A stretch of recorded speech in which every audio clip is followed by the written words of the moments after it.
हाय, मेरा नाम है श्रेयांश और कैसे हो आप सभी लोग? मैं आप लोगों का एक बार फिर से स्वागत करता हूँ फ्लटर फ्लो के एक नए वीडियो में। और जो ये वीडियो है इसमें हम लोग बेसिक से लेके एडवांस ऐप डेवलपमेंट सीखेंगे, ठीक है? फ्लटर फ्लो का यूज़ करके।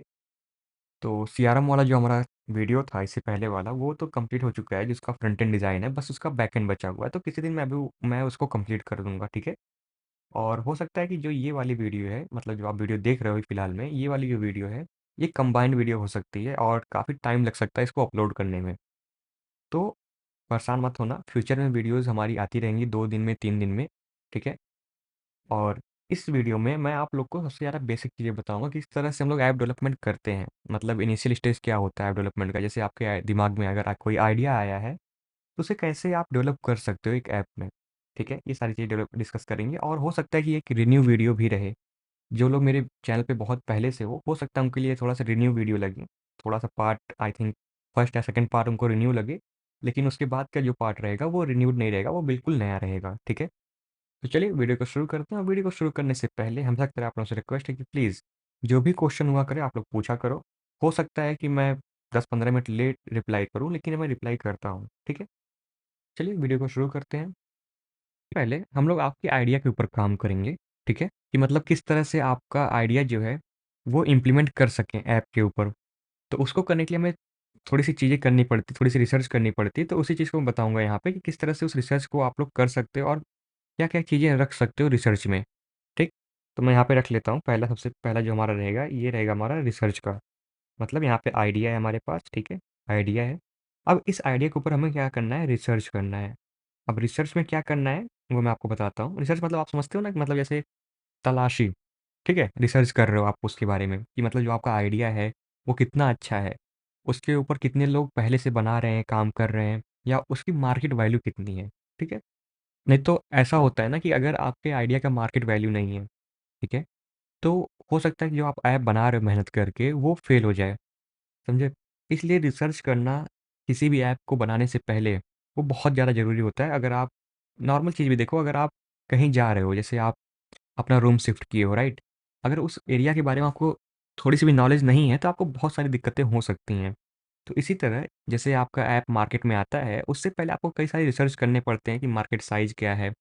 और मैं देखो यहाँ पे डिमोटिवेट नहीं कर रहा किसी को, अगर आपका एकदम आइडिया न्यू है और एकदम यूनिक है, ठीक है? तो हो सकता है इनिशियल स्टेज पे आपको लॉस हो। लॉस मतलब 5, 6, 7 महीने नहीं चलेगा ऐप, लेकिन वो धीरे-धीरे जब यूज़र के सामने आएगा और उसे जब अच्छा लगेगा आपका आइडिया, तो अपने आप वो मार्केट साइज़ बनाता चला जाएगा, ठीक है? तो इसलिए डिमोटिवेट होने की ज़रूरत नहीं है। अगर आपके पास पहले से मार्केट साइज़ नहीं है, तब भी आप उस पे काम कर सकते हो। लेकिन ज़्यादातर देखा जाता है कि जो भी आइडियाज़ आते हैं, उसकी मार्केट वैल्यूज़ होती हैं, ठीक? सबसे पहले रिसर्च में मैं लिख लेता हूँ यहाँ पे market size of your idea, ठीक है? कि जो आपका आइडिया है उसकी मार्केट साइज़ क्या है, ठीक? मार्केट साइज़ मतलब हो सकता है कि जैसे कितने ऑडियंस है, टारगेट ऑडियंस कितने हैं, मतलब ऐसे ऑडियंस जो इस ऐप को चला सकते हैं, ठीक है? उसके बाद ऑडियंस ऐज हो जाती है कि किस ऐज के ऑडियंस चलाते हैं इन सब चीज़ों को, ठीक? टारगेट ऑडियंस का मतलब एक तरह से ऐसे देखो कि जैसे आपका जो ऐप है, वो किस ऑडियंस को टारगेट कर रहा है। अब इसमें आ सकता है कि ये हो सकता है कि सिटी के ऑडियंस को टारगेट कर रहा हो, ठीक है? हो सकता है कि विलेज के ऑडियंस को टारगेट कर रहा है या हो सकता है ये किसी पूरे कंट्री या तो हो सकता है रीजनल, ठीक है? ऐसे ऑडियंस को टारगेट कर सकता है आपका ऐप, ठीक? तो ये चीज़ आपको ज़रूर देखना है कि आपका जो मार्केट साइज़ है, उस साइज़ के अंदर आपकी ऑडियंस कौन है? उसके बाद ऑडियंस की ऐज क्या है? देखो इसमें मैं इसलिए बता रहा हूँ टारगेट ऑडियंस और जो आपका ऑडियंस ऐज है, क्योंकि ये बहुत ज़्यादा इफ़ेक्ट करता है किसी भी ऐप को, ठीक है? जैसे देखो ऑडियंस ऐज अगर आपका 18 से नीचे है, तो उन्हें ऐप में क्रिएटिविटी चाहिए होती है और जो ऐप होता है वो काफ़ी कलरफुल चाहिए होता है, ठीक है? लेकिन जो आपका ऑडियंस एज अगर 30 से ऊपर है या 40 से ऊपर है, तो उनको बहुत ही ज़्यादा सिंपल ऐप चाहिए होता है कि जैसे सब कुछ दिख रहा है सामने, ठीक है? आराम से उस पे यूज़र क्लिक करे, वो सारा चीज़ एक्शंस परफ़ॉर्म हो। इसलिए हम लोग को ऑडियंस एज और टारगेट ऑडियंस पता करना बहुत ज़्यादा ज़रूरी होता है किसी भी ऐप को लॉन्च करने से पहले। ये तो हो गया आपका मार्केट साइज़, ठीक है? उसके बाद सेकंड चीज़ क्या रिसर्च करना पड़ता है आपको कि आपका पहले से कोई कॉम्पिटिटर है क्या? कॉम्पिटिटर, ठीक? इसमें क्या होता है कि आप चेक करते हो कि जो आपका आइडिया है, उस आइडिया पे कितने लोग पहले से बना के बैठे हैं, ठीक है? मतलब 1 लोग हैं, 2 लोग हैं या 3 लोग हैं, कितने लोगों ने पहले से उस आइडिया पे काम कर चुके हैं और वो कहाँ तक पहुँचे हैं। अब इससे एक फ़ायदा क्या होगा कि जैसे देखो आपने एक ऐप देखा, आपने दूसरा ऐप देखा, तीसरा ऐप देखा, ठीक है? 3 ऐप आपने देखे और आपके आइडिया के ऊपर ही काम हुए हैं इसमें। अब आपको यहाँ पे फ़िगर आउट करना पड़ेगा कि इस ऐप में कमी क्या है पहले वाले में, दूसरे में कमी क्या है, तीसरे में कमी क्या है, ठीक है? क्योंकि देखो ये होता है हमारा मार्केट एक्वायर करने का तरीका। जैसे मान लो अगर आपका ऐप जो है, इन तीनों ऐप की कमियों को पूरा कर देता है, तो सिंपल सी बात है यूज़र आपके ऐप पे ज़रूर आएगा, ठीक है? इसलिए हम लोग कंपैरेटर रिसर्च भी करते हैं कि कंपटीटर ने क्या बना के रखा है, क्या बनाया हुआ है और कैसे बनाया हुआ है, ठीक है? और उसमें कमी क्या है? मतलब यूज़र का लूप होल उसमें क्या आ रहा है? मतलब उसमें यूज़र अगर कुछ उसको दिक्कत हो रही है तो कहाँ पे दिक्कत हो रही है, ठीक है? तो ये आप इस पे भी काम कर सकते हो। उसके बाद जब आपका रिसर्च हो जाता है तो डाटा गैदर कर लो, ठीक है? डाटा गैदर कर लो। डाटा गैदरिंग का मतलब होता है डाटा इकट्ठा करना। जैसे आपका सबसे पहला डाटा जो गैदर करोगे वो तो आएगा आपका यहीं से, ठीक है? कि कंपटीटर लूप क्या रखा है उसने, कंपटीटर का कमी क्या है उसके ऐप में, पहला डाटा आ गया। सेकंड डाटा आपने यहाँ पे देखा जितने भी कंपटीटर हैं उसने कितने फीचर्स ऐड करके रखे हैं, फीचर्स कितने ऐड करके रखे हैं, ठीक है? तो आप अपना जो फीचर देना चाहते हो मतलब बेस फीचर हो गया या PATUR base feature plus competitor competitor loop feature, मतलब जो उसमें छूट गया है तीनों में फीचर, उस फीचर को ऐड करो प्लस एक्स्ट्रा फीचर ऐड करो which is not common in competitor app, ठीक है? जो कंपटीटर ऐप में कॉमन ना हो। इससे क्या होगा कि यूज़र को दिखेगा यार हम लोग जो 3 ऐप यूज़ कर रहे हैं, आप अपने मतलब एक तरह से आप अपनी तरह से भी सोचो। जैसे मान लो मैं एक टू डू एप्लीकेशन यूज़ कर रहा हूँ, ठीक है? मेरे फ़ोन में 3 एप्लीकेशन पड़े हुए हैं, लेकिन तीनों में दिक्कत क्या आ रही है कि टेक्स्ट एडिटर नहीं है।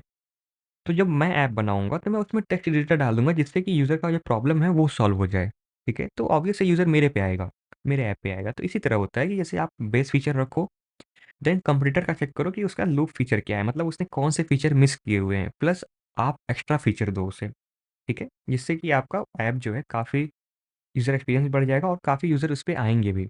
ये हो गया डाटा गैदर हो गया आपका, कंप्यूटर लूप का डाटा हो गया, बेस फीचर्स डाल देना है उसके बाद। थर्ड आते हैं टारगेट एज। जैसे मैंने आपको बताया कि जो टारगेट एज है ये हेल्प करेगा आपका डिज़ाइन में, ठीक है? और फोर्थ होता है टारगेट ऑडियंस। टारगेट ऑडियंस ज़्यादा हेल्प नहीं करता किसी चीज़ में, लेकिन बस ये है इसका कि ये पता लगा सकता है कि आपका जो यूज़र है वो किस एरिया का है, ठीक है? किस कंट्री का है, किस लैंग्वेज का है या किस रिलीजन का है, ठीक है? तो आप उसके हिसाब से यहाँ पे उसको टारगेट करा सकते हो अपने ऐप को, मतलब उसके पास अपने ऐप को भेज सकते हो जिससे कि आपको ये मतलब पता चल जाएगा कि वो यूज़र कितना इंटरेक्ट हो रहा है आपके ऐप के साथ। अगर अभी भी नहीं समझ में आया हो तो आप एक बार फिर से इसको रिवाइंड करके देखना। मैं एक बार फिर से सबको मतलब एक बार समरी कर देता हूँ। मैंने यहाँ पे किया क्या है कि मैंने आपको ये बताया है कि आपके पास एक आइडिया है, ठीक है? उस आइडिया को पहले आपको रिसर्च करना पड़ेगा कि इसकी मार्केट साइज़ क्या है? टारगेट ऑडियंस कौन है, ऑडियंस की एज क्या है, ठीक है? देन आपका आता है कंपटीटर कौन-कौन है आपके, उनके में फीचर्स की कमी क्या-क्या है। उसके बाद आपको डाटा गैदर करना पड़ता है, मतलब जितने भी कमी है तीनों ऐप में, जैसे मैंने यहाँ पे 3 ऐप के एग्ज़ाम्पल्स लिए थे। इन 3 ऐप में जो भी कमी है उनको आपको ऐड करना है, बेस फीचर देना है प्लस कंपटीटर का कमी ऐड करना है उसमें, एक्स्ट्रा फीचर देने हैं, ठीक है?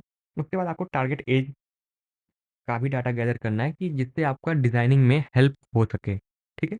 देन ये टारगेट ऑडियंस आप इसमें डाटा गैदर कर भी सकते हो, नहीं भी कर सकते हो। अगर आपको कुछ ऐसा ऐप बनाना है जहाँ पे लोकेशंस की बहुत ज़्यादा इम्पोर्टेंस हो, लोकेशंस की इम्पोर्टेंस का मतलब जैसे आपका टिकटॉक हो गया, अगर आपको शॉर्ट वीडियोज़ प्लेटफ़ॉर्म बनाने हैं तो आप टारगेट ऑडियंस का यूज़ कर सकते हो, ठीक है? चलो अब आगे बढ़ते हैं। हमारे पास डाटा गैदर हो गया, रिसर्च हो गई। अब सबसे बड़ी चीज़ पे आते हैं जो हमारा थर्ड होता है, वो होता है वर्क फ्लो। ठीक है? और बहुत बार ऐसा होता है ना कि सब लोग वर्क फ्लो को डिज़ाइन के बाद ऐड करते हैं, ठीक है? क्योंकि मैंने बहुत लोगों को देखा है ऐसे करते हुए, लेकिन अगर जैसा भी आपको अच्छा लगे आप ऐसा कर सकते हैं। लेकिन मैं जो मैं अपने एक्सपीरियंस से बता रहा हूँ वो यही है कि मैं यहाँ पे सबसे पहले अपने मतलब अपना जो भी ऐप डेवलप करता हूँ तो सबसे पहले यहाँ पे मैं वर्क फ्लो बना लेता हूँ, ठीक है? अब वर्क फ्लो से फ़ायदा क्या होता है कि मुझे पता चल जाता है कि मुझे अपने ऐप में कहाँ पे क्या रखना है और कैसे-कैसे रखना है, ठीक है? अब देखो वर्क फ्लो में क्या-क्या चीज़ें आ सकती हैं कि आप यूज़र से ऑथेंटिकेशन करा रहे हो, ठीक है? ऑथ करा रहे हो, उसके बाद वो जाएगा होम पेज पे, ये सारी वर्क फ्लोज़ होती हैं, ठीक है? ये हो गया आपका, समझ में आया ना आप लोग को? इसे पहले ऑथ कराओगे, फिर होम पेज पे जाएगा, होम पेज पे क्या-क्या चीज़ें दिखानी है, आपको कैटेगरी दिखानी है, उसके बाद कैटेगरी के बाद नीचे नेविगेशन बार दिखाना, ये सारी चीज़ें हैं, ठीक है? Work flow. और उसके बाद आप एक चीज़ और यहाँ पे देखोगे, किस तरह से आपका ऐप काम करेगा, ठीक है? थर्ड में आते हैं, वर्किंग एंड इंटीग्रेशंस। अब वर्किंग इंटीग्रेशंस में क्या आएगा कि आपको डाटाबेस कौन-सा रखना है, डाटाबेस कौन-सा रखना है आपको। तो हमारे लिए रिकमेंडेड होता है कि फायरबेस रखो आप लोग, ठीक है? डाटाबेस में फायरबेस आप रख सकते हो। देन सेकंड चीज़ जो आती है हमारी, इंटीग्रेशंस के बाद हमारी आती है Google analytic. Google Google analytic मत रखो, मतलब इससे एनालिटिक क्या होगा, मतलब जो आपका ऐप का डाटा होगा, वो कैसे आप देख सकते हो। अब इसमें का फीचर जो होता है गूगल एनालिटिक का, वो ये होता है कि ये चेक कर लेता है कि यूज़र का लोकेशन क्या है, यूज़र का बिहेवियर क्या है, ठीक है? जिससे कि आपको पता चल सके कि यूज़र कैसा रिएक्ट कर रहा है आपके ऐप के साथ। अगर यूज़र बहुत कम टाइम तक रुकता है, तो समझ लो कि आपके ऐप में कहीं न कहीं कुछ इश्यू आ रहा है, ठीक है? और जो इश्यू होता है ना, वो एनालिटिक में दिख जाता है कि इस पेज पे यूज़र इतनी देर रहा है और दूसरे वाले पेज पे यूज़र इतनी देर रहा है। मतलब जैसे मान लो पेज ए है और पेज बी है, ठीक है? पेज ए पे यूज़र मान लो 5 मिनट रहा है और पेज बी पे यूज़र सिर्फ़ 2 मिनट रहा है, तो आप एक बार अपने ऐप में जाके, अपने डिज़ाइन्स में जाके आप चेक कर सकते हो कि जो पेज बी है हमारा, उसमें ऐसा क्या इश्यू आ रहा है कि इसमें यूज़र बहुत कम मिनट तक रह रहा है, ठीक है? तो आप इंटीग्रेशंस हो गए, उसके बाद नोटिफ़िकेशंस जो कि बहुत ज़्यादा नेसेसरी हैं, तो नोटिफ़िकेशंस भी आप ऐड कर सकते हो अगर आप ऐड करना चाहो तो, ठीक है? देन आपका आता है पेमेंट गेटवेज़। अगर आपके पास कोई परचेज़िंग वाला ऐप है या तो फिर ऑनलाइन ऑर्डर वाला ऐप है, तो आप पेमेंट गेटवेज़ यूज़ कर सकते हो। देन आपको पेमेंट गेटवेज़ में एक चीज़ देखनी पड़ती है कि पेमेंट इसकी फ़ीस कितनी है, ठीक है? ट्रांज़ैक्शन फ़ीस कितनी है? तो मैं ज़्यादातर रिकमेंड करता हूँ रेज़र पे यूज़ करो अगर आप इंडिया में हो तो, ठीक है? नहीं तो आप बहुत सारे यूज़ कर सकते हो जैसे स्ट्राइप हो गया, 2% इसकी भी फ़ीस लगती है। तो पेमेंट गेटवेज़ इंटीग्रेट करते समय आप फ़ीस भी चेक कर लेना, ठीक है? ये हो गई, आपका वर्किंग हो गया, वर्किंग डाटाबेस आ गया, एनालिटिक आ गया, नोटिफ़िकेशंस आ गए, देन पेमेंट गेटवेज़ आ गया, ठीक है? तो इतनी चीज़ करने के मतलब रिसर्च करने के बाद आप अपने ऐप को डिज़ाइन करना शुरू करोगे, ठीक है?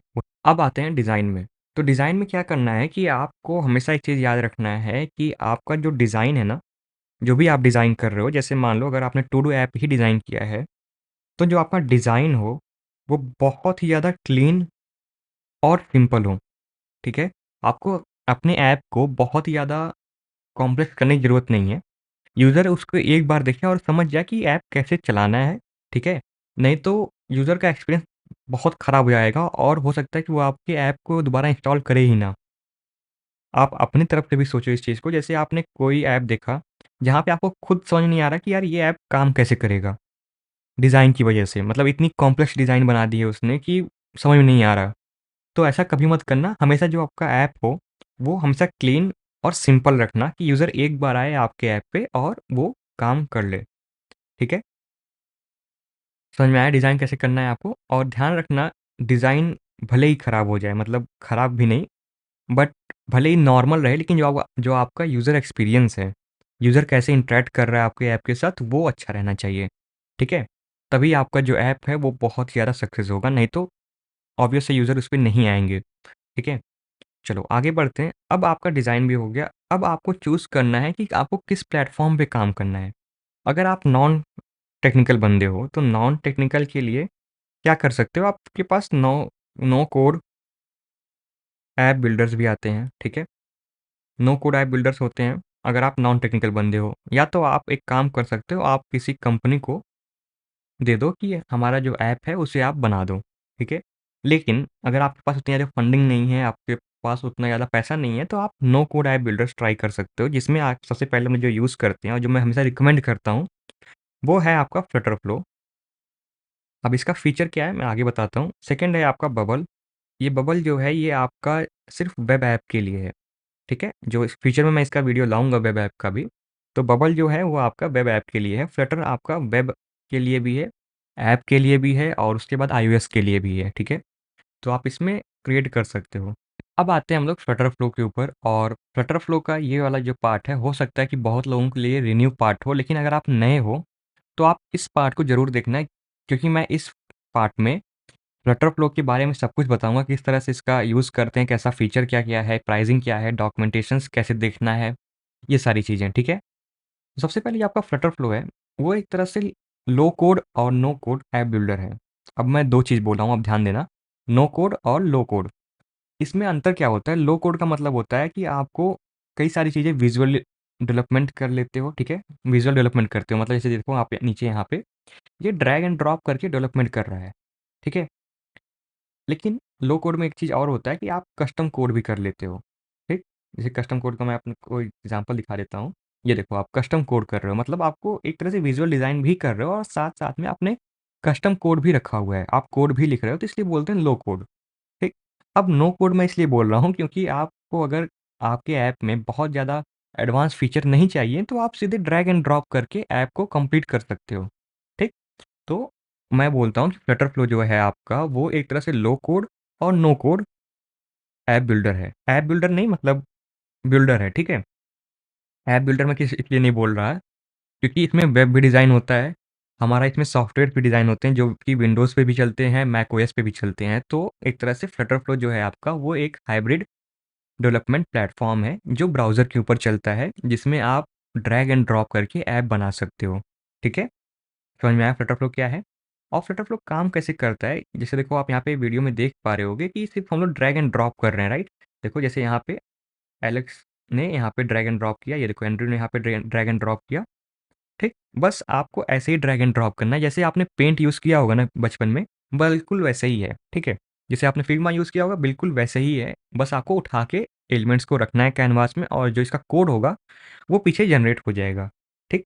तो ये हमारा एक तरह से जो हमारा होम पेज था, उसमें यहाँ पे ये चीज़ दिख रहा है। थोड़ा-सा नीचे आते हैं, नीचे में आएँगे तो यहाँ पे लिखा हुआ है ट्रस्टेड बाय यूज़र, मतलब इतने यूज़र्स ने इसको ट्रस्ट किया है, जैसे गूगल का भी है, क्योंकि जो फ्लटर है ना आपका, वो एक तरह से गूगल का फ्रेमवर्क है। 1 मिनट में आपको थोड़ा-सा और कन्फर्म कर दूँ कि फ्लटर फ्लो काम किस पे करता है, उसके बाद मैं आगे कंटिन्यू करता हूँ। जो आपका फ्लटर फ्लो है, वो आपके फ्लटर फ्रेमवर्क के ऊपर काम करता है। अगर आपने फ्लटर पहले नहीं सुना हो कभी, तो मैं थोड़ा-सा आपको उसके बारे में बता देता हूँ, कि जो आपका फ्लटर है ना, वो एक तरह से हाइब्रिड फ्रेमवर्क है, जिसका यूज़ आप कर सकते हो किसी भी प्लेटफ़ॉर्म पे। मतलब एक कोड लिखोगे आप, एक प्लेटफ़ॉर्म का कोड लिखोगे, वो कोड सभी प्लेटफ़ॉर्म पे रन करेगा। ठीक है? मतलब आपने सिर्फ़ अगर एंड्रॉयड के लिए कोड लिखा है, तो वो जो कोड होगा, वो आपका आईओएस पे भी रन करेगा, वो आपका मैकओएस पे भी रन करेगा। ठीक है? तो उसी को फ्रेमवर्क का यूज़ करता है आपका फ्लटर फ्लो। और जो ये कोड जनरेट करता है, वो कोड होता है डार्ट। डार्ट क्या है? आपकी बेस लैंग्वेज है फ्लटर की। ठीक है? ये तो थोड़ा-सा इंट्रोडक्शन हो गया आपके फ्लटर के बारे में। लेकिन अगर आप बिल्कुल लो कोड जाना चाहते हो, तो आप फ्लटर फ्लो का यूज़ कर सकते हो। आपको ज़रूरत नहीं है कि आप जाके पहले फ्लटर सीखो, डार्ट सीखो, ये सारी चीज़ें। आप अगर बिल्कुल नए हो तो आप इसको सीख सकते हो, ठीक है? थोड़ा-सा आगे बढ़ते हैं, नीचे आते हैं, यहाँ पे no code is pro code power, ठीक है? इसने अपना टैगलाइन डाला हुआ है, कोई बात नहीं, आगे बढ़ते हैं हम लोग थोड़ा-सा। Build UI and logic visually, इसमें जो बताया जा रहा है ये कहता है कि जो आपका यूआई है, आप उसको देख के बिल्ड कर सकते हो। जैसे मैंने आपको बताया ना, यहाँ पे ड्रैग एंड ड्रॉप करके बिल्ड कर रहे हैं हम लोग, तो सेम चीज़ वही है, आप इसमें लॉजिक भी बिल्ड कर सकते हो। देन नीचे आते हैं इंटीग्रेटेड लॉजिक एंड कनेक्शंस। अगर आपके ऐप में कुछ लॉजिक इम्प्लीमेंट करना है या तो फिर आपको बैकएंड ऐड करना है, तो आप यहाँ पे उसे भी विजुअली कर सकते हो। ठीक? देन आता है आपका बिल्ड रेस्पॉन्सिव एप्लीकेशन, मतलब जो आपका एप्लीकेशन होगा वो बिल्कुल रिस्पॉन्सिव होगा। ठीक है?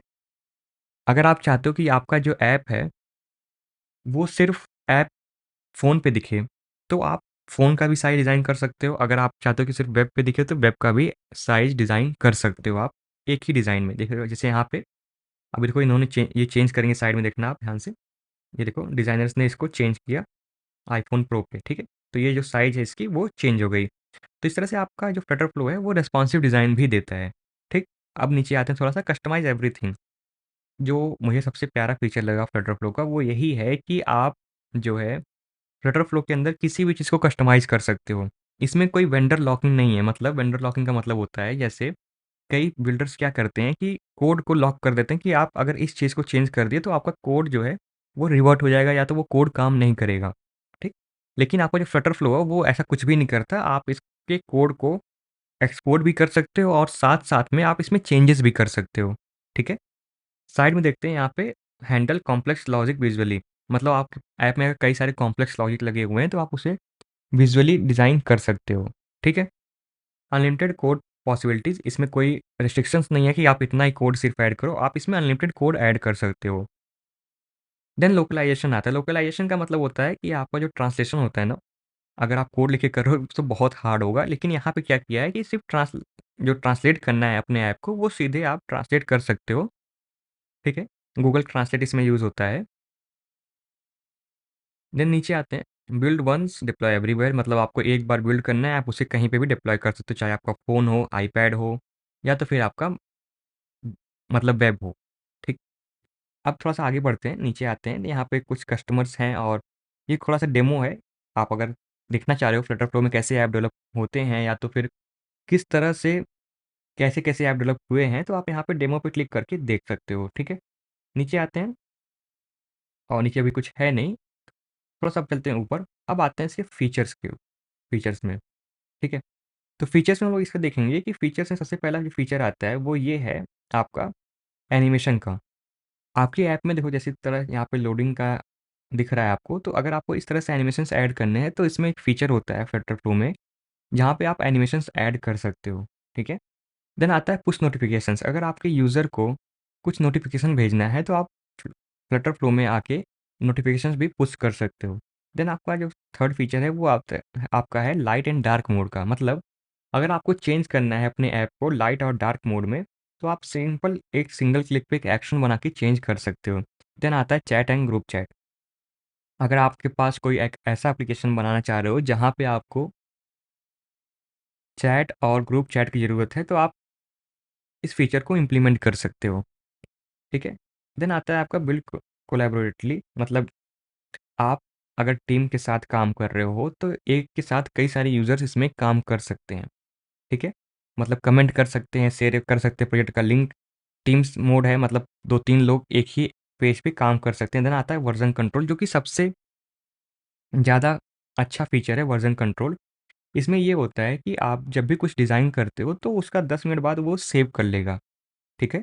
जिससे कि अगर आपके डिज़ाइन में कभी भी कोई चेंज हुआ रहेगा या तो कुछ एरर आ गया और आपको देखना है कि यार पुराना वाला एरर क्या, मतलब पुराना वाला जो ऐप चल रहा था सही से, वो कैसे चल रहा था, तो आप इसमें वर्ज़न कंट्रोल में जाके आप चेक कर सकते हो कि जो आपका ऐप है, वो कहाँ पे इश्यू आया है, वो कहाँ से आपको चेंज करना पड़ेगा, ठीक है? देन आते हैं हम लोग अपने एक्सपोर्ट क्लीन कोड में, मतलब जो आपका ये ऐप है, जो अभी आप इसमें डिज़ाइन करोगे, उसका आप क्लीन कोड जो होता है, मतलब जो कोड होता है, आप उसे एक्सपोर्ट कर सकते हो, ठीक है? मैंने आपको पहले बताया था कि इसमें कोई वेंडर लॉकिंग नहीं है, मतलब आपका इसमें कोई इश्यू नहीं है, आप कोड देख लो, आप इसको अपने प्लेटफ़ॉर्म पे रन करो, कोई दिक्कत नहीं है, ठीक है? आप इसमें चेंज भी कर सकते हो। Easily manage and design system, मतलब इसमें टॉपोग्राफ़िक का एक थोड़ा-सा अलग सेक्शन बना के रखा रहता है, जिससे कि आपका जो ऐप है, उसमें आपको बार-बार फ़ॉन्ट साइज़, फ़ॉन्ट थीम ये सारी चेंज करने की ज़रूरत नहीं पड़ेगी। एक जगह पे आप जाओगे, वहाँ पे जो भी ऐप का फ़ॉन्ट साइज़ होगा, फ़ॉन्ट थीम होगा, वो सारी चीज़ें चेंज हो जाएँगी, ठीक है? देन आता है मैनेज थीम कलर। जैसे देखो आपके ऐप में कई सारे कलर्स होते हैं, तो उसे भी आप एक ही जगह से मैनेज कर सकते हो। देन आते हैं एटॉमिक लेवल स्टाइलिंग, मतलब अगर आप चाहते हो कि आपका जो कुछ-कुछ डिज़ाइन्स हैं, जैसे आपका टेक्स्ट का डिज़ाइन हो गया, आपके बटन का डिज़ाइन हो गया, आपके इमेज का डिज़ाइन हो, वो हर जगह पे सेम रहे, ठीक है? सेम रहेगा मतलब सेम रहे, लेकिन वो हर जगह यूज़ हो रहा है। मतलब एक तरह से आप रीयूज़ेबिलिटी इसमें ला रहे हो, ठीक है? रीयूज़ करना चाह रहे हो एक ही डिज़ाइन को बार-बार, तो आप इसमें एक एटॉमिक लेवल स्टाइलिंग कर सकते हो कि ये जो हमारा जो ऐप है, मतलब ये वाला जो विजेट है या ये वाला जो एलिमेंट है, उसे हम ये वाला डिज़ाइन दे देंगे, जिसको कि हम लोग हर जगह पे यूज़ करेंगे, ठीक है? देन आता है save and share design libraries, मतलब आप इसमें काम मतलब सेव भी कर सकते हो आप डिज़ाइन लाइब्रेरीज़ को। मतलब एक तरह से ये ऐसा है कि जैसे आपने डिज़ाइन कर लिया, ठीक है? जैसे आपने स्टाइलिंग दे दी, आपने टाइपोग्राफी दे दी, आपने थीम कलर भी चूज़ कर लिया, तो आप उसे सेव करके और डिज़ाइन लाइब्रेरीज़ को शेयर भी कर सकते हो, ठीक? शेयर का मतलब आप कई सारे ऐप्स में उसे इम्प्लीमेंट कर सकते हो, ठीक? अब थोड़ा नीचे आते हैं, अब इसमें दिया हुआ है कि किस तरह से कौन-कौन से मतलब थर्ड पार्टी एप्लीकेशंस हैं जो कि आपको फ्लटर फ्लो में मिलते हैं। सबसे पहला आता है आपका फायरबेस। जो आपका फायरबेस होता है वो बेसिकली आपका डाटाबेस और ऑथेंटिकेशन के लिए होता है। डाटाबेस का मतलब जहाँ पे आपका डाटा स्टोर होगा, और ऑथेंटिकेशन का मतलब होता है यूज़र का साइन अप, रजिस्टर करना, सारा चीज़ फायरबेस मैनेज करेगा। देन आता है आपका गूगल मैप। गूगल मैप में आप लोकेशन दिखा सकते हो यूज़र का, लोकेशन के बेसिस पे आप डाटा फ़िल्टर करा सकते हो, ये सारी चीज़ें होती हैं गूगल मैप में, ठीक है? उसके बाद आता है कोड मैजिक। कोड मैजिक क्या करता है कि आपका जो ऐप है, अगर आप बिल्कुल नॉन टेक्निकल हो, तो आपका जो ऐप रहेगा, उसे आप सीधे फ्लटर फ्लो से अपने ऐप स्टोर पे या प्ले स्टोर पे पब्लिश कर सकते हो, ठीक है? देन आता है स्ट्राइप। अगर आपको अपने ऐप के अंदर ई-कॉमर्स फीचर डालने हैं, तो आप स्ट्राइप यूज़ कर सकते हो। Then RevenueCat. RevenueCat जो होता है, वो आपका इन ऐप सब्सक्रिप्शंस और परचेज़ के लिए होता है, ठीक है? देन अल्गोलिया आता है। अल्गोलिया क्या करता है कि जो आपका ऐप है, अगर उसमें आपको सर्च फंक्शनैलिटी डालनी है, सर्च फंक्शनैलिटी का मतलब जैसे आपको ऐप के अंदर सर्च कराना है ना, जैसे कई सारे मान लो मेनूज़ हैं, कई सारे हैं, उसमें आपको सर्च करना है कि ये वाला फूड कहाँ पे है, ये वाला आर्टिकल कहाँ पे रखा है, तो वो जो सर्च वाला फंक्शनैलिटी होता है, उसको आप एल्गोलिया से मैनेज कर सकते हो। देन आता है आपका ओपन एआई। ओपन एआई का यहाँ बहुत अच्छा यूज़ हुआ है कोड जनरेट करने में। मतलब अगर आप नॉन टेक्निकल हो, आपको कोड नहीं आता, तो आप एआई को बताओ कि मुझे ये वाला कोड चाहिए, मुझे अपने ऐप में ये वाला फीचर ऐड करना है। जैसे मान लो मुझे क्या करना है कि मुझे एक तरह से करेंसी कन्वर्टर बनाना है, ठीक है? तो आप न ओपन एआई से बोलो कोड में लिख के कि I have to create a currency converter app, create custom code for it. तो वो क्या करेगा, कोड आपका क्रिएट कर देगा, ठीक है? देन आते हैं सुपाबेस। सुपाबेस एक तरह से आपका data table SQL based database है, जहाँ पे आप रो और कॉलम में डाटा सेव करते हो, तो आप इसका भी यूज़ कर सकते हो। लेकिन मैं ज़्यादा रिकमेंड करता हूँ कि आप फायरबेस यूज़ किया करो। लेकिन अगर आपको पूरी तरह से इंडिपेंडेंसी चाहिए, तो आप सुपाबेस पे जाओ। इसमें आप हर एक कॉलम्स को मतलब हर एक कॉलम्स को कंट्रोल कर सकते हो, साथ-साथ में उसे मैनेज भी कर सकते हो, ठीक है? देन आता है गिटहब।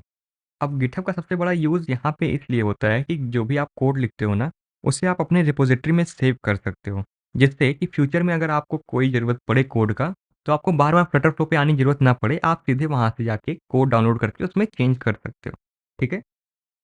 देन आते हैं कोड प्लेटफ़ॉर्म फीचर, मतलब ऐसे प्लेटफ़ॉर्म फीचर जो कि सभी में होते हैं। जैसे होता है रेस्पॉन्सिव ऐप डिज़ाइन, जो कि बहुत ज़्यादा ज़रूरी होता है कि मतलब अगर आप फ़ोन पे चला रहे हो या कि जो आपका ऐप है वो वेब पे चल रहा है, तो उस तरह से अपने जो आपका ऐप है, उस तरह से अपने डिज़ाइन को सेट कर ले, ठीक है? स्टोरी बोर्डिंग मतलब होता है एक तरह से our new storyboarding will allow you to visualise the design and navigating your entire application. Storyboard का मतलब होता है एक तरह से आपने फिग्मा में देखा होगा, जब आप स्टोरी बोर्ड पे क्लिक करते हो तो आपका जो नेविगेशन होता है ना, मतलब ये वाला जो पेज है, ये वाला पेज बी से कनेक्ट है, फिर पेज बी पेज सी से कनेक्ट है, वो सारी चीज़ें लाइन बना के वहाँ पे दिखा देता है, ठीक है? और ये सारे फीचर जो हैं वो नए फीचर्स हैं।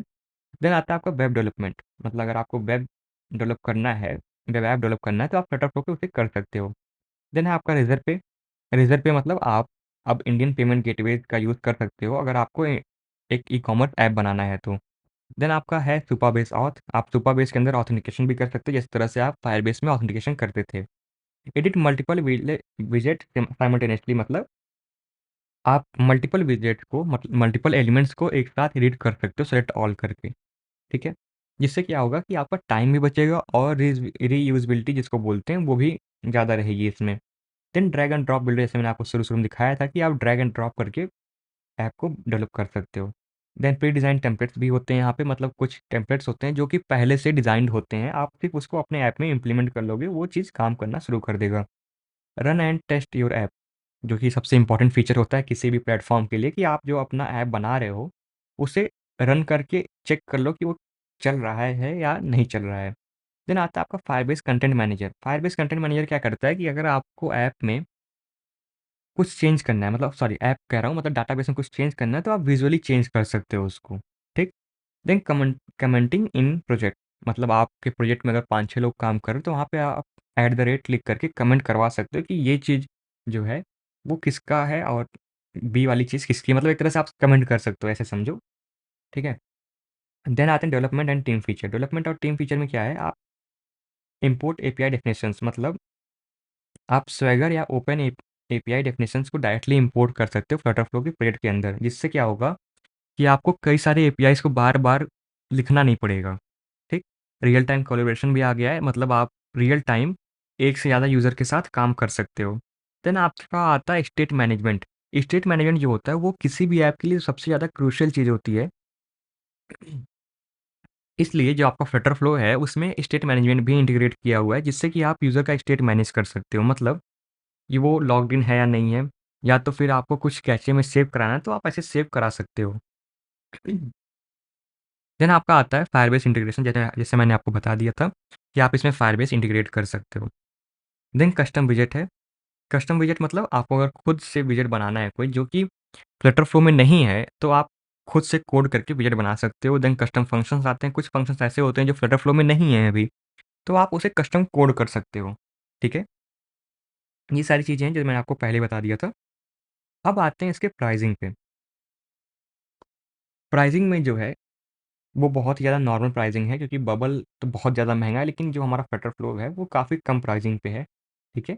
तो यहाँ पे देखो, आपका जो फ्री होगा उसमें आप 100 पेज ऑफ टेम्पलेट्स मिल जाएँगे आपको, build mobile web app, API data integrate कर सकते हो और वेब पब्लिशिंग कर सकते हो, ठीक है? जो आपकी आपका फ्री है। फिर अगर आप 900 पे जाते हो, तो 900 पे जो फ्री वाले फीचर्स जो इतने आपको दिख रहे हैं, वो सारे फीचर्स इसमें रहेंगे। साथ-साथ में आप क्या कर सकते हो, कोड डाउनलोड कर सकते हो, एपीके डाउनलोड कर सकते हो, उसका कस्टम डोमेन वेब पब्लिशिंग कर सकते हो। मतलब अपना जो वेब ऐप है उसे कस्टम डोमेन पे पब्लिश कर सकते हो। लेकिन अगर आप प्रो पे जाओगे तो प्रो में आपको क्या होगा, स्टैंडर्ड फीचर मतलब ये जो हमारा फीचर है प्लस फ्री फीचर, ये दोनों मिला के सोर्स रिपॉजिटरी इंटीग्रेशन कर सकते हो। मतलब गिटहब का इंटीग्रेशन कर सकते हो आप यहाँ पे।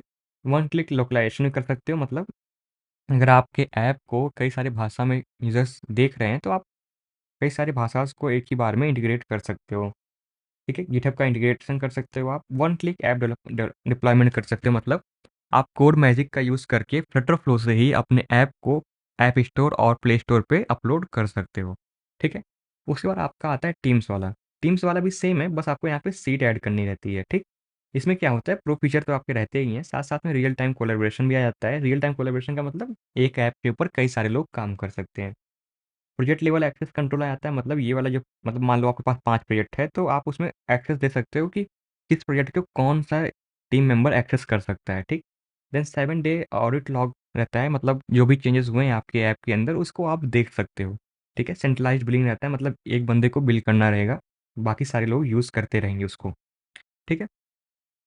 तो कुछ इस तरह से है कि, लेकिन एक तरह आप देखो कि आपका जो फ्लटर फ्लो है ना, वो ज़्यादा महँगा नहीं है, ठीक?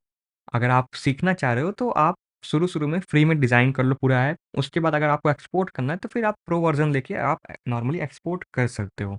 ये तो हो गया आपके फ्लटर फ्लो के बारे में, ठीक है? अब इसमें ऐप कैसे क्रिएट करना है, प्रोजेक्ट कैसे क्रिएट करना है, वो सारी चीज़ देखेंगे। तो सीधे क्लिक करना है हमें स्टार्ट फॉर फ्री पे, ठीक?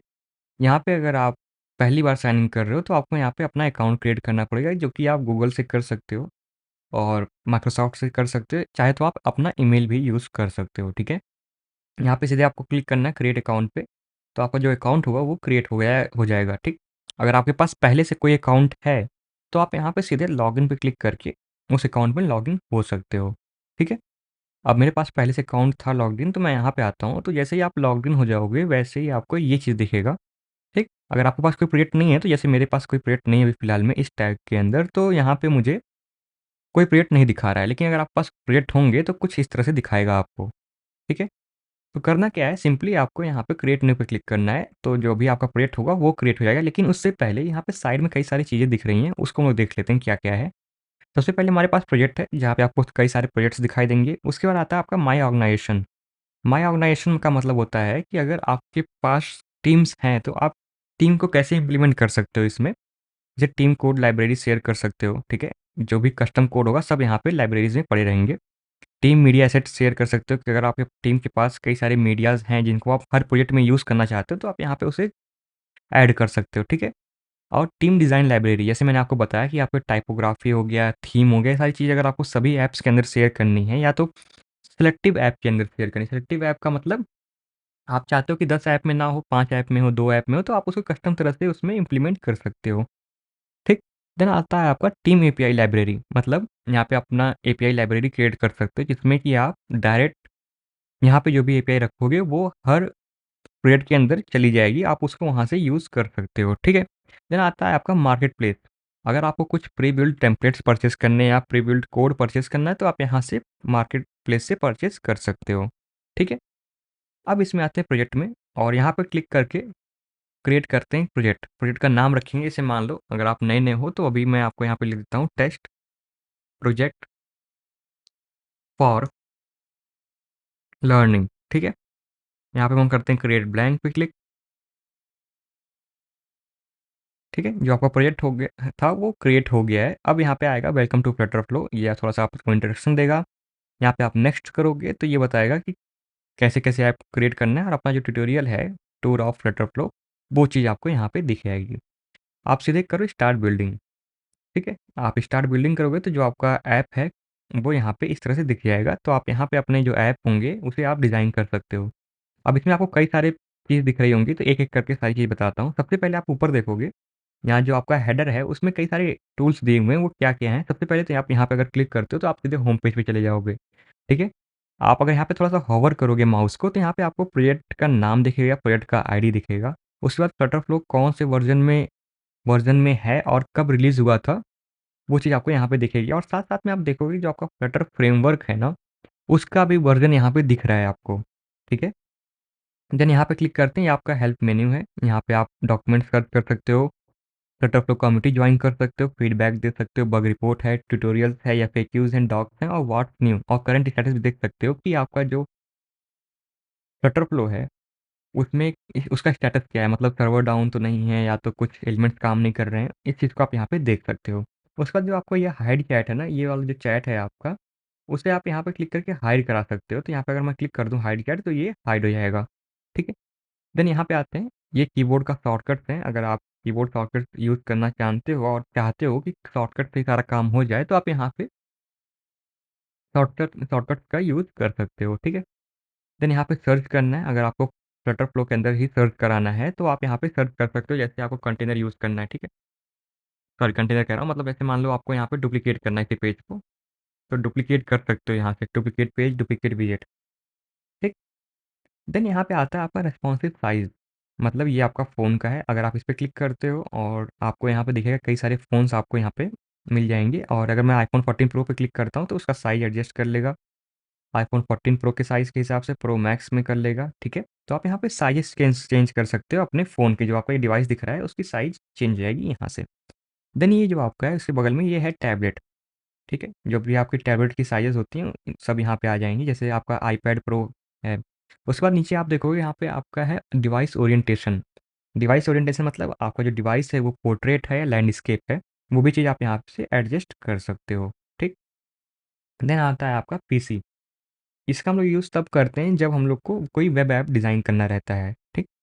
तो यहाँ पे आपको कई सारे वेब ऐप्स के साइज़ेज़ मिल जाएँगे, जैसे आपका 2K मॉनिटर्स हो गए, ठीक है? 2K के बाद 4K मॉनिटर्स हो गए, ठीक है? आप एक चीज़ और देखो यहाँ पे मैकबुक प्रो एयर 13 भी है, जिसका जो साइज़ है वो इस तरह से है, तो आप इसको अपने हिसाब से एडजस्ट कर सकते हो, जिसमें भी आपको ऐप डेवलपमेंट करना है। अगर आपको फ़ोन में करना है तो फ़ोन का कर लो, अगर आईपैड का करना है तो आईपैड चूज़ कर लो, नहीं तो आपको अगर वेबसाइट का करना है तो यहाँ पे वेब का चूज़ कर सकते हो।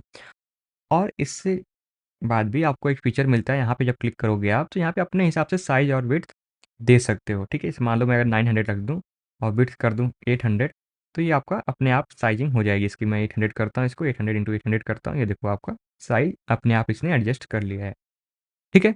उसके बाद आते हैं अपने वर्ज़न पे। देखो अभी आपको V1 दिख रहा होगा, तो मतलब जो है हमारा कि हम लोग के पास यहाँ पे वर्ज़न कंट्रोल भी है। अगर मैं वर्ज़न सेव करता हूँ यहाँ से, ठीक है? तो हमें यहाँ पे नाम लिखना पड़ेगा, जैसे test for version 2 save version करता हूँ, तो जो हमारा वर्ज़न 1 था वो सेव हो गया, अब हम लोग वर्ज़न 2 पे काम कर रहे हैं। मान लो जैसे हमें यहाँ पे एक टेस्ट रखा हमने, ठीक है? इसको हमने सेव कर दिया वर्ज़न 3 के नाम से, मैंने वर्ज़न 2 सेव किया, अब आते हैं वर्ज़न 3 पे, टेस्ट वर्ज़न 3। अब हमारा जो था वो वर्ज़न 3 चल रहा है, ठीक? अगर हम लोग को अब पीछे जाना है, मान लो हमने ये हटा दिया, ठीक है? और सेव कर दिया हमने हटाने के बाद। देन अगर मान लो हमें जाना है अब वर्ज़न 2 पे, तो क्या करेंगे हम लोग, सीधे यहाँ पे पीक कर सकते हो। पीक करने का मतलब आप देख सकते हो कि सेकंड वाले वर्ज़न में क्या था, ठीक है? ये देखो सेकंड वाले वर्ज़न में ये चीज़ थी यहाँ पे, लेकिन आप इसको एडिट नहीं कर सकते, बस यही चीज़ आपका थोड़ा-सा अभी कम है इसमें। आप नहीं तो पीक वर्ज़न में आपको एडिट करना है अगर, तो आप सीधे यहाँ पे रिस्टोर कर सकते हो, ठीक है? यहाँ पे अगर आप पीक वर्ज़न हम लोग एडिट कर सकते थे, तो हम लोग क्या करते कि सीधे इसको कॉपी कर लेते। कॉपी करने के बाद सीधे यहाँ पे आके इसको हम लोग पेस्ट कर सकते हैं, ठीक है? अलाउ कर देना, यहाँ पे आपका ये पेस्ट हो जाएगा, ठीक? अगर आपको पुराने वर्ज़न में वापस जाना है, तो आप सीधे कर लो यहाँ पे रिस्टोर, ठीक है? जिससे ये होगा कि आपका जो पुराना वाला वर्ज़न है, वो रिस्टोर हो जाएगा, ठीक है? देन यहाँ पे आता है स्नैपशॉट्स। स्नैपशॉट्स जो होते हैं, वो हर 10 मिनट में सेव होते रहेंगे, जिससे कि आपको चेंजेस करने में या तो कोई चेंज कर दिया आपने और फ्यूचर में आपका एरर आने लगा, तो आप यहाँ स्नैपशॉट देख के चेंजेस कर सकते हो। ये देखो आपका सॉरी ये 10 मिनट में सेव नहीं होता है, ये मतलब हर मोमेंट पे सेव होता रहता है। तो आप यहाँ पे पिक कर सकते हो इसको भी कि चेंजेस क्या थे 1 मिनट पहले और मोमेंट एगो का जो चेंज था वो आपको दिख जाएगा यहाँ पे। चाहो तो आप यहाँ से चूज़ कर सकते हो 3 मिनट पहले का क्या चेंजेस था, वो सारी चीज़ें, ठीक है? जैसे मान लो मैं यहाँ पे पिक करता हूँ 3 मिनट पहले का, तो 3 मिनट पहले का अगर मैं करूँगा यहाँ पे पिक करके देखूँगा, तो हमारे पास फ़ोन दिख रहा था, ठीक है? हमने वेब चूज़ नहीं किया था यहाँ से, ठीक? तो इस तरह से आप वर्ज़न कंट्रोल देख सकते हो। उसके बाद यहाँ पे आता है कमेंट करने का, अगर आपको कमेंट ऐड करना है तो यहाँ पे कमेंट कर सकते हो। जैसे टेक्स्ट में ऐड कर देता हूँ कमेंट, कमेंट कर लेता हूँ यहाँ से, ठीक है? तो हमारा जो कमेंट था वो ऐड हो गया है। उसके बाद साथ-साथ में आता है सिलेक्टेड कमेंट, असाइन्ड कमेंट और रिज़ॉल्व्ड। मतलब अगर मान लो आपका ये रिज़ॉल्व हो गया, यस करते हैं तो ये रिज़ॉल्व में चला जाएगा, मतलब जो आपका ये कमेंट है वो रिज़ॉल्व हो चुका है, ठीक है? उसके बाद यहाँ पे क्लिक करते हैं, ये जो आपका मतलब मेन्यू है, ये आपका शो करता है कि आपके ऐप में कुछ ऑप्टिमाइज़ेशंस का इश्यू आ सकता है या कुछ यूआई एनहांसमेंट करना है, तो आपको यहाँ पे वो चीज़ दिखा देगा, ठीक है? मतलब ऑप्टिमाइज़ेशन का मतलब होता है आपने मान लो कई सारे कॉलम्स यूज़ कर लिए, कई सारे रोज़ यूज़ कर लिए, तो हो सकता है कि आपका यूएक्स खराब हो जाए, यूज़र एक्सपीरियंस खराब हो जाए, तो वो अपने आप यहाँ पे डिटेक्ट कर लेता है कि ये चीज़ आप चेंज करोगे तो आपका यूज़र एक्सपीरियंस अच्छा हो जाएगा, ठीक है? ये हो गया आपका। उसके बाद इसमें आते हैं, इसमें अगर कोई इश्यूज़ आएगा या कोई वार्निंग आएगी, तो आपको यहाँ पे दिखेगी वो सारी चीज़ें। देन यहाँ पे क्लिक करते हैं, ये आपका ब्रांचिंग का फीचर है। ब्रांचिंग का फीचर होता है मतलब आप कई सारे ब्रांच बना के काम कर सकते हो। मान लो मैंने एक फीचर बनाया, जहाँ पे मैंने टू डू ऐप में टेक्स्ट एडिटर को ऐड कर दिया, ठीक है? अब हमें क्या करना है, हम ब्रांच दूसरा बनाएँगे, जहाँ पे हम लोग टेक्स्ट एडिटर को और एनहांस करेंगे, ठीक? हमने 2 ब्रांच बना लिया, मतलब अब ब्रांच 1 पे काम नहीं हो रहा, ब्रांच 2 पे काम हो रहा है, ठीक है? जो भी चेंज होगा वो ब्रांच 2 पे होगा। बाद में हम दोनों ब्रांच को मर्ज कर सकते हैं, ठीक है? तो यहाँ हमारे ब्रांच क्रिएट करने के लिए यहाँ पे क्लिक करेंगे सीधे, क्रिएट न्यू ब्रांच। ब्रांच का नाम ले लेता हूँ, मान लो टेस्ट, क्रिएट ब्रांच करता हूँ, ठीक है? ये जो आपका टेस्ट वाला ब्रांच था वो क्रिएट हो रहा है। आप यहाँ पे देखोगे हम लोग अब किस ब्रांच में काम कर रहे हैं, टेस्ट वाले ब्रांच में काम कर रहे हैं, ठीक है? अगर मैं इस पे क्लिक करता हूँ, मान लो हमारे जो हेलो वर्ल्ड है, इस पे मैं हटा देता हूँ इसको, ठीक? और सेव करता हूँ, उसके बाद यहाँ पे आने के बाद मैं ब्रांच अगर मर्ज करूँ, मर्ज टेस्ट इनटू मेन, ठीक है? यहाँ पे क्लिक कर दिया, merge test into main, setting up merge कर रहा है, ये थोड़ा-सा टाइम लेगा। जब आप ब्रांच मर्ज कर लोगे तो कुछ इस तरह से दिखाएगा कि अगर कोई मर्ज में कॉन्फ्लिक्ट आ रहा है, तो कॉन्फ्लिक्ट को यहाँ पे दिखाएगा, ठीक है? देयर आर 0 कॉन्फ्लिक्ट, ठीक? अब यहाँ पे सीधे क्लिक कर लो आप मर्ज ब्रांच को, तो थोड़ा-सा टाइम लेगा ये भी। ये आपका मर्ज होने में काफ़ी टाइम ले रहा था, इसलिए मैंने क्विट कर दिया है, ठीक है? क्विट करने से फ़ायदा क्या होगा कि मैं फिर से वापस आ गया हूँ टेस्ट वाले ब्रांच पे। आप यहाँ पे क्लिक करके मर्ज टेस्ट इनटू ब्रांच कर सकते हो, ठीक है? आप उसके बाद अगर आपको ब्रांच भी चेंज करनी है, तो आप यहाँ पे मेन पे क्लिक करके ब्रांच चेंज कर सकते हो यहाँ से, ठीक? ये जो आपका मर्जिंग का है ना, वो बहुत ज़्यादा टाइम लेता है, इसलिए मैंने उसको स्किप कर दिया है। तो अगर आपको करना होगा तो आप यहाँ पे डायरेक्ट क्लिक करके सॉरी यहाँ वाले पे डायरेक्ट क्लिक करके आप इसको मर्ज कर सकते हो, ठीक है? अभी हम आ गए हैं अपने मेन ब्रांच पे, टेस्ट वाले ब्रांच से हट के मेन वाले ब्रांच पे आ गए हैं, ठीक है? अब इसके बगल में क्या है कि यहाँ पे डेवलपर्स मेन्यू है। डेवलपर्स मेन्यू में क्या-क्या ऑप्शन आपके पास है, यहाँ पे व्यू कोड का है। अगर आपको कोड व्यू करना है इस पेज का, तो आप यहाँ पे वहाँ पे क्लिक करके व्यू कर सकते हो। जैसे मान लो मुझे इस पेज इसका कोड व्यू करना है, ठीक है? 1 मिनट रुक जाओ, इसका कोड व्यू करना है, तो यहाँ पे आपका कोड व्यू हो रहा है, ठीक है? पेज टाइटल का करना है, तो ये हमारा कोड है, ठीक? वापस आएँगे, वापस आने के बाद कनेक्ट ये गिटहब रिपॉज़िटरी, अगर आपको गिटहब कनेक्ट करना है, तो आप यहाँ पे कनेक्ट कर सकते हो अपना गिटहब का जो रिपॉज़िटरी का जो यूआरएल होता है, उसको देके। वैसे मैंने इसका वीडियो बनाया हुआ है, आप उसको जाके देख सकते हो किस तरह से आपको गिटहब कनेक्ट करना है अपने ऐप के अंदर। देन अगर आपको डाउनलोड कोड करना है तो आप यहाँ पे क्लिक करके डाउनलोड कर सकते हो। अगर आपको डाउनलोड एपीके करना है, चाहते हो कि हमारा जो एपीके है वो डाउनलोड हो जाए, तो आप यहाँ पे डाउनलोड एपीके पे क्लिक करके एपीके डाउनलोड कर सकते हो, ठीक है। अब उसके बाद आपका अभी नया फीचर आया है फ्लटरफ्लो सीएलआई का, कमांड लाइन प्रॉम्प्ट का इस फीचर है। इससे क्या होगा कि आप इसको सीधे कॉपी करके अपने टर्मिनल के अंदर जब चलाओगे इसको, टर्मिनल या वीएस कोड के अंदर जब चलाओगे इसको, तो वो जो चीज़ है वो अपने आप प्रोजेक्ट जो है आपका कोड के साथ एक्सपोर्ट हो जाएगा, ठीक है। अब इसके बगल में आते हैं, अगर आपको मान लो शेयर करना है तो आप यहाँ पे पब्लिक कर सकते हो इस प्रोजेक्ट को। सीधे यहाँ पे क्लिक करके यहाँ पे आप मेक पब्लिक पे क्लिक करके इसको कॉपी करके आप किसी भी यूज़र को भेजोगे तो आपका जो प्रोजेक्ट होगा उसे वो क्लोन कर सकता है, ठीक। देन यहाँ पे आता है आपका ऊपर प्रीव्यू ऐप। अगर आप चाहते हो कि हमारा ऐप कैसा दिख रहा है वो इनिशियल स्टेज पे देख देख पाना, तो आप यहाँ पे क्लिक करके देख सकते हो। प्रीव्यू पे क्लिक करना है, ठीक है। उसके बाद आपका जो ऐप होगा वो यहाँ पे दिख जाएगा, ठीक। ये हो गया आपका ऐप, प्रीव्यू हो गया। उसके बाद यहाँ पे आते हैं साइड में आपका टेस्ट मोड। अगर आप चाहते हो कि हमारा ऐप टेस्ट मोड में रन हो, जहाँ पे एक्शंस भी परफॉर्म हो पाएँ और साथ-साथ में हमारा डाटाबेस कनेक्शन भी बन पाए, तो आप यहाँ पे क्लिक कर सकते हो। वैसे एक चीज़ आपको डिफ़रेंस बतानी है कि जो आपका प्रीव्यू मोड है और जो आपका टेस्ट मोड है ना, वो दोनों अलग-अलग चीज़ें हैं। अलग-अलग कैसे हैं? प्रीव्यू मोड में आपका कभी भी डाटाबेस इंटीग्रेशन नहीं चलता है, ना कि कोई एक्शन चलता है, ठीक है? लेकिन टेस्ट मोड में सारी चीज़ें चलती हैं एक्सेप्ट आपका एपीआई कॉल हो सकता है या तो फिर ऑथेंटिकेशन कॉल हो सकता है, ये सारी चीज़ें नहीं चलती हैं वहाँ पे, ठीक है? आप यहाँ पे क्लिक करोगे तो यहाँ पे आपको देखोगे कि यहाँ पे कई सारी चीज़ें मिल गई, जैसे आपका फ्लटरफ्लो लोकल रन आ गया है। एक नया फीचर अभी रिसेंट में ये आया है, जहाँ पे आप फ्लटरफ्लो में लोकल रन कर सकते हो। मान लो अगर आपके पास मैकबुक है, आपके पास विंडोज़ है, तो आप यहाँ से फ्लटरफ्लो का ऐप जो है अपने सिस्टम में इंस्टॉल करो। उसके बाद यहाँ पे क्लिक करके आप लोकल रन कर सकते हो। मतलब अगर आपके फ़ोन कनेक्ट हैं आपके डिवाइसेज़ से, तो आपका जो ऐप होगा वो सीधे आपके फ़ोन पे रन होगा। मैं इसका एक प्रॉपर वीडियो बना दूँगा, ठीक है? तो इसके लिए परेशान होने की ज़रूरत नहीं है।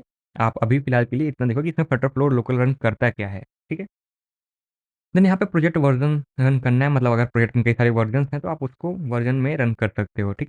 और यहाँ पे अगर आपको रन कराना है तो आप यहाँ पे प्रॉपर आपका जो ऐप होगा वो बिल्ड करके रन कर देगा और टेस्ट मोड में आपका टेस्ट मोड में रन करेगा। मतलब इसमें देखो डिफ़रेंस क्या-क्या है, तीनों मैं बता देता हूँ दोबारा एक बार।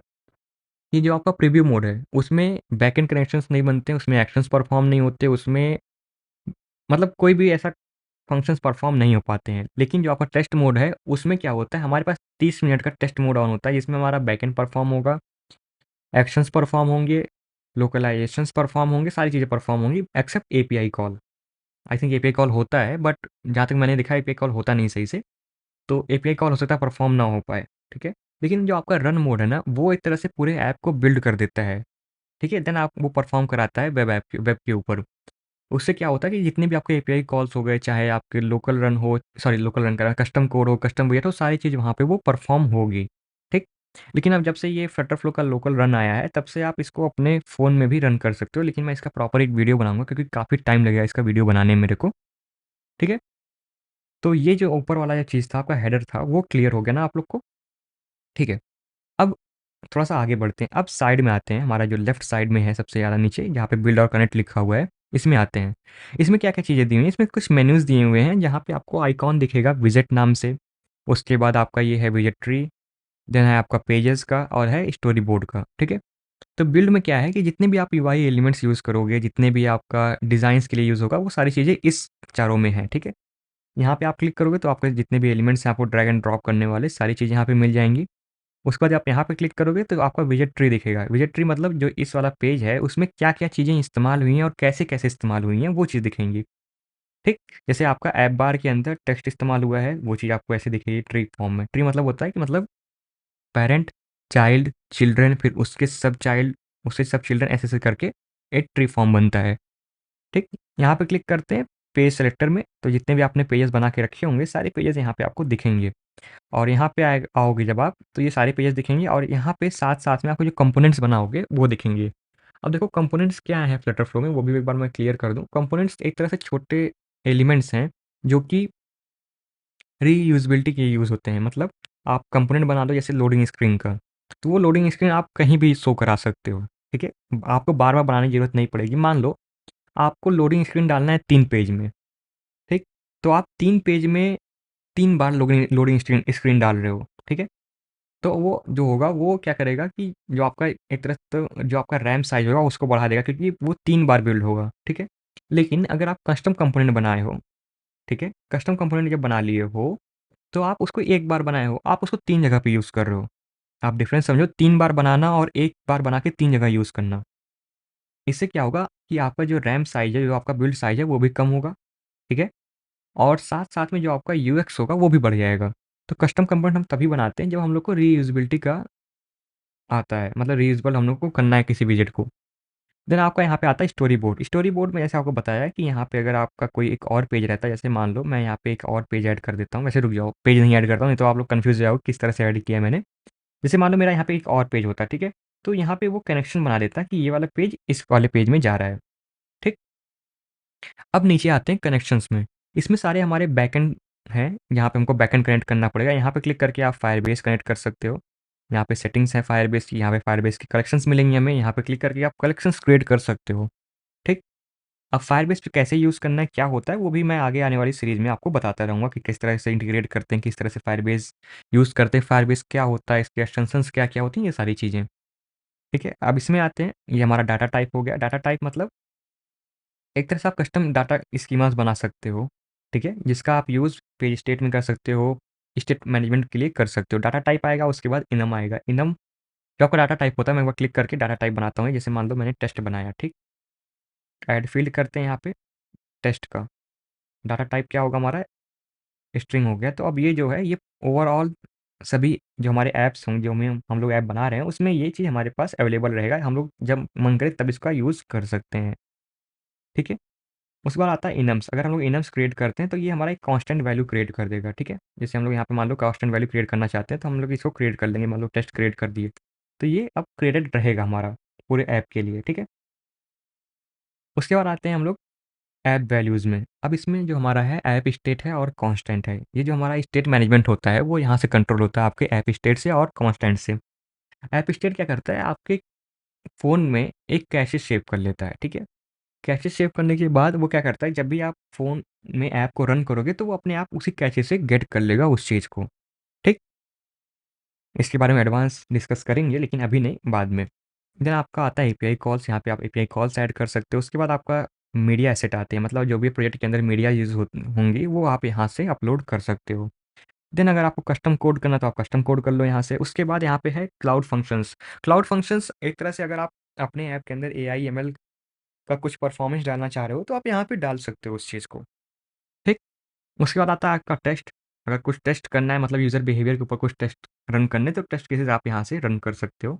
उसके बाद आता है आपका थीम सेटिंग, जहाँ पे आपको मिलेगा colour, typography, icon, design system और थीम विज़िट, ठीक है? कलर्स में आप प्रोजेक्ट के कलर्स को चेंज कर सकते हो, थीम्स को चेंज कर सकते हो। देन टाइपोग्राफी आएगा। टाइपोग्राफी में जैसे मैंने आपको बताया था शुरू-शुरू में, कि यहाँ पे जो भी चीज़ आप चेंज करोगे, वो इफ़ेक्ट करेगा आपके प्रोजेक्ट को। मान लो फ़ॉन्ट साइज़ चेंज करना है आपको, लेटर स्पेसिंग चेंज करना है, फ़ॉन्ट वेट चेंज करना है, कलर चेंज करना है, ये सारी चीज़ यहाँ पे आप नॉर्मल तरह से चेंज कर सकते हो, ठीक है? देन आते हैं सेटिंग में। सेटिंग में काफ़ी सारी चीज़ें हैं, जो कि हम लोग आगे आने वाली वीडियो में डिस्कस करेंगे, ठीक? ये हो गया आपका। तो आज के लिए बस इतना ही रखते हैं। मिलते हैं आपको दूसरी वीडियो में, दूसरे सीरीज़ में, जो कि 2 दिन में आ जाएगी वीडियो, तो ज़्यादा परेशान होने की ज़रूरत नहीं है। क्या था, मुझे इस प्रोजेक्ट के ऊपर, सॉरी, इस वीडियो के ऊपर काफ़ी सारे रिसर्च करने पड़े थे, तो इसलिए मेरे को ज़्यादा टाइम लग गया कि मैं किस तरह से बनाऊँ। तो चलिए वीडियो को यहीं पे एंड करते हैं और मिलते हैं आपको दूसरी वीडियो में। तब तक आप अपना ख्याल रखिएगा। Have a nice day.